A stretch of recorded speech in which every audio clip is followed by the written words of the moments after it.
गांव के बाहर एक पुराना सा तालाब था। बरसों से वही तालाब गांव की पहचान बना हुआ था। बरसात में उसका पानी छलकने लगता और गर्मियों में वही लोगों की प्यास बुझाता। तालाब के किनारे एक कच्चा रास्ता था, जिस पर शाम ढलते ही हल्की हल्की चहल पहल शुरू हो जाती थी। उसी रास्ते के मोड़ पर एक नीम के पेड़ के नीचे मिट्टी और लकड़ी से बना एक छोटा सा ठेला लगता था। तालाब किनारे मटन वाला। इस ठेले का मालिक था सलामू। गरीब, दुबला-पतला, लेकिन आंखों में अजीब सी चमक। सलामू का मटन गांव भर में मशहूर था। लोग कहते थे, पैसा हो या न हो, सलामू के हाथ का मटन एक बार जरूर खाना चाहिए। सलामू की जिंदगी आसान नहीं थी। रोज सुबह वह पास के कस्बे से थोड़े से मटन के टुकड़े लाता, मसाले उधार में लेता और दिन भर मेहनत करके शाम को अपना ठेला सजाता। उसकी बीवी बीमार रहती थी और दो छोटे बच्चे थे, जिनकी आंखों में स्कूल जाने के सपने थे। सलामू के लिए मटन सिर्फ खाना नहीं था, उसकी जिंदगी की उम्मीद था। उस दिन मौसम कुछ अलग था। आसमान में बादल घिरे थे, हवा में नमी थी और तालाब के पानी में हल्की हल्की लहरें उठ रही थी। सलामू ने ठेले पर कढ़ाई चढ़ाई, उसमें तेल डाला और प्याज भूनने लगा। जैसे ही मसालों की खुशबू फैली, राह चलते लोग अपने कदम रोकने लगे। सलामू भाई, आज मटन है क्या? एक किसान ने पूछा। हाँ भाई, आज थोड़ा कम है, लेकिन स्वाद पूरा है, सलामू मुस्कुराकर बोला। धीरे धीरे ठेले के पास भीड़ जमा होने लगी। कोई मजदूर था, कोई रिक्शा वाला, कोई गांव का बुजुर्ग। सलामू सबको बराबर नजर से देखता था। जो पैसे पूरे देता, उसे पूरा परोसता और जो कम पैसे देता, उसे भी खाली हाथ नहीं लौटाता। तालाब के पास बैठकर लोग मिट्टी के कटोरे में मटन खाते और पुराने किस्से सुनाते। यार, शहर के होटल में इतना स्वाद नहीं, कोई कहता। सलामू, तेरा हाथ सोने का है, दूसरा जोड़ देता। सलामू हंस देता, लेकिन उसके दिल में चिंता भी रहती। आज मटन अगर पूरा बिक गया, तो घर में चूल्हा जलेगा। अगर नहीं बिका, तो बच्चों की फीस का क्या होगा? उसी वक्त तालाब की दूसरी ओर से एक मोटरसाइकिल की आवाज आई। गांव में बाइक कम ही दिखती थी, इसलिए सबका ध्यान उधर गया। बाइक पर एक आदमी बैठा था। साफ कपड़े, आंखों पर चश्मा और चेहरे पर गंभीरता। वह बाइक रोककर ठेले की ओर बढ़ा। यहाँ मटन मिलता है? उसने पूछा। सलामू ने सिर झुकाकर कहा, हाँ साहब, गरम है। उस आदमी ने एक कटोरा लिया। पहला कौर खाते ही वह रुक गया। कमाल है, उसने धीरे से कहा। इतना देसी स्वाद। सलामू ने कुछ नहीं कहा, बस कढ़ाई चलाता रहा। लेकिन उसके मन में हलचल मच गई। ऐसे लोग अक्सर गांव में नहीं आते। आसमान में बादल और गहरे हो गए। तालाब के पानी पर हवा की रफ्तार बढ़ने लगी। सलामू को नहीं पता था कि ये शाम सिर्फ मटन बेचने की नहीं, बल्कि उसकी किस्मत की कहानी की शुरुआत बनने वाली है। तालाब किनारे जलती अंगीठी, उबलता मटन और उस अजनबी की नजरें, सब कुछ किसी बड़े बदलाव का इशारा कर रहा था। शाम गहराने लगी थी। तालाब के ऊपर उड़ते पक्षी अपने घोंसलों की ओर लौट रहे थे। हवा में अब मटन के मसालों के साथ मिट्टी और पानी की मिलीजुली खुशबू घुल गई थी। सलामू के ठेले के पास भीड़ पहले से ज्यादा हो चुकी थी। हर कोई उसी अजनबी को देख रहा था, जो चुपचाप मटन खाता हुआ आसपास का माहौल महसूस कर रहा था। उस आदमी ने सलामू से पूछा, तुम रोज यहीं ठेला लगाते हो? हाँ साहब, सलामू बोला, बरसों से। कितना मटन बिक जाता है? सलामू थोड़ा झिझका, फिर बोला, जितना किस्मत में होता है। अजनबी हल्का सा मुस्कुराया। और अगर ये मटन शहर में बिके तो? सलामू ने कढ़ाई चलाते चलाते कहा, साहब, शहर बहुत दूर है और हम बहुत छोटे। उसी वक्त गांव का बबलू वहां आ गया। बबलू पहले सलामू के साथ काम करता था, लेकिन लालच में आकर शहर चला गया और असफल होकर लौटा था। उसे सलामू की बढ़ती तारीफ पसंद नहीं थी।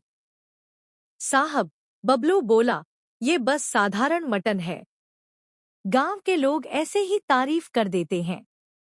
अजनबी ने शांत स्वर में कहा, साधारण खाना नहीं, साधारण दिल होता है। बबलू चुप हो गया, लेकिन उसकी आंखों में जलन साफ दिख रही थी। तभी तेज हवा चली और तालाब की मिट्टी गीली होकर फिसलन भरी हो गई। पास बैठे दो बच्चे खेलते खेलते तालाब के किनारे तक पहुंच गए।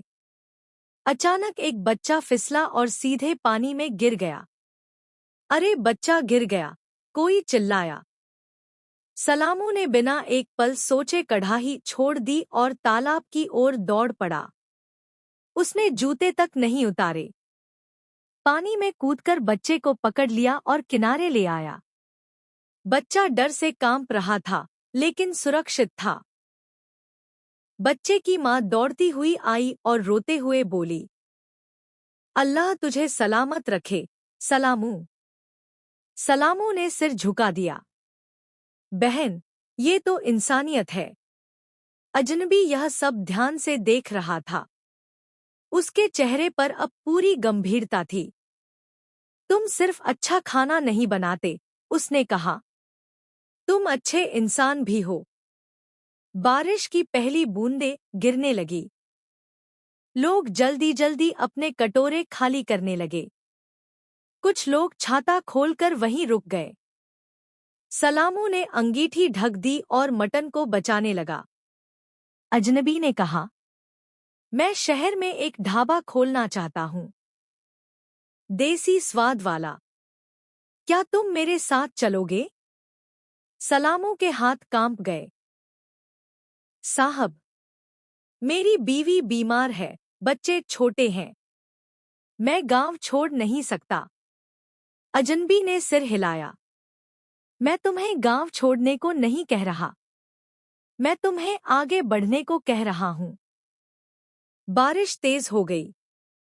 तालाब की सतह पर गोल गोल लहरें बनने लगी। सलामू के मन में डर, उम्मीद और जिम्मेदारी सब एक साथ उमड़ पड़े। उसने आसमान की ओर देखा, फिर अपने ठेले की ओर। अगर अल्लाह ने चाहा, उसने धीरे से कहा, तो मैं कोशिश करूंगा। अजनबी ने अपना कार्ड सलामू के हाथ में दिया। कल इस नंबर पर फोन करना। अजनबी चला गया, लेकिन उसकी बातों की गूंज तालाब के पानी में देर तक सुनाई देती रही। सलामू देर तक वहीं खड़ा रहा। बारिश में भीगता ठेला, उबलता मटन और दिल में उठती नई उम्मीद, सब कुछ बता रहा था कि अब कहानी सिर्फ तालाब किनारे की नहीं रही। रात भर बारिश होती रही। तालाब लबालब भर गया था। नीम के पत्तों से टपकती बूंदों की आवाज सलामू के कानों में गूंज रही थी। वह चारपाई पर करवटें बदलता रहा। अजनबी की बातें, बच्चों का चेहरा, बीमार बीवी और ठेले की कढ़ाई, सब एक साथ आंखों के सामने घूम रहे थे। पहली बार उसे लगा कि उसकी मेहनत ने किसी बड़े आदमी का ध्यान खींचा है, लेकिन डर भी उतना ही बड़ा था। सुबह होते ही सलामू ने बीवी को सारी बात बताई। उसने कमजोर सी मुस्कान के साथ कहा, अगर ऊपर वाला रास्ता दिखा रहा है, तो कदम बढ़ा लो। गांव और तालाब तो यहीं रहेंगे। शाम को सलामू फिर ठेला लेकर तालाब किनारे पहुंचा। आज भीड़ कुछ ज्यादा थी। खबर फैल चुकी थी कि तालाब किनारे मटन वाला शहर के साहब से मिला है। कुछ लोग खुश थे, कुछ जल रहे थे। बबलू दूर खड़ा सब देख रहा था, आंखों में वही पुरानी जलन। थोड़ी देर में वही अजनबी आया। इस बार बिना बाइक, पैदल। उसने सलामू के हाथ से मटन लिया, एक कौर खाया और बोला, फैसला किया? सलामू ने गहरी सांस ली। हाँ साहब, एक शर्त पर। बताओ। मेरा ठेला बंद नहीं होगा। तालाब किनारे मटन हमेशा मिलेगा। शहर में दुकान हो, नाम भी यही रहेगा। अजनबी मुस्कुराया। यही तो पहचान है। नाम होगा तालाब किनारे मटन। कुछ ही महीनों में बदलाव दिखने लगा। शहर में छोटा सा ढाबा खुला। लकड़ी की मेजें, मिट्टी के बर्तन और वही देसी मसाले। लोग लाइन लगाकर आते। कोई पूछता, इतना सादा, इतना स्वाद कैसे? जवाब मिलता, दिल से बनता है। सलामू हर हफ्ते गांव लौटता। तालाब किनारे ठेला अब पहले से साफ सुथरा था। उसने बबलू को भी काम पर रख लिया। एक दिन बबलू ने शर्मिंदा होकर कहा, भाई, मुझसे गलती हो गई। सलामू ने कढ़ाई चलाते हुए कहा, गलती नहीं, सीख समझो। बरसात फिर आई। वही तालाब, वही नीम, वही खुशबू। बच्चे हंसते हुए दौड़े आए। सलामू चाचा। सलामू ने मुफ्त में कटोरे भर दिए। उस शाम अजनबी भी आया। तालाब की लहरों को देखते हुए बोला, देखा, जड़ों से जुड़े रहो तो ऊंचाई डराती नहीं। सलामू ने मुस्कुराकर कढ़ाई ढकी। अंगीठी की आंच धीमी थी, लेकिन कहानी की आंच दूर दूर तक फैल चुकी थी। उसे समझ आ गया था, कमाई से बड़ी चीज पहचान है, और स्वाद से बड़ा मसाला इंसानियत। सीख, मेहनत, ईमानदारी और अपनी जड़ों से जुड़ाव, यही किसी भी गरीब को अमीर बनाता है, पहले दिल से, फिर किस्मत से।